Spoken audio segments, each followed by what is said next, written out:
100 रुपयाच्या चेहऱ्यावर 150 रुपयाचा स्कार्फ बांधून मी आले होते स्टेशनरीमध्ये काही सामान न्यायला. नमस्कार, मी नमिता.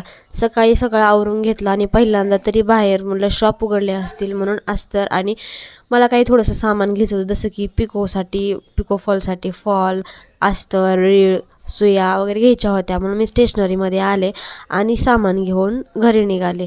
मग सगळं सामान तर मला भेटलं, पण काही थोडंसं नाही भेटलं. ते मला ठीक आहे, थोड्या वेळाने बाहेर जाऊन घेऊयात आले आणि पहिल्यांदा तरी ब्लाऊज कट केला आणि स्टिचिंगला सुरुवात केली, कारण भरपूर ब्लाऊज मी येताना घेऊन आले होते आणि मला ते स्टिच करून घेऊन जायचेच होते. म्हणून रोज 2 तरी ब्लाऊज काढतच होते. आणि या गोष्टी माझ्या आयुष्यामध्ये मला कधी अपेक्षित नव्हत्या बरं. कारण जेव्हा मी शिक्षण घेत होते त्यावेळेत होत्या, कारण याला मला काही महत्त्व वाटत नव्हतं. मला वाटायचं मी शिक्षण घेतलं तर त्या शिक्षणाचा कुठेतरी मी आयुष्यामध्ये माझ्या उपयोग होईल, पण सध्या तरी ह्याचा काही उपयोग होत नाही आहे. ह्या गोष्टीची मला थोडंसं वाईटच वाटतं.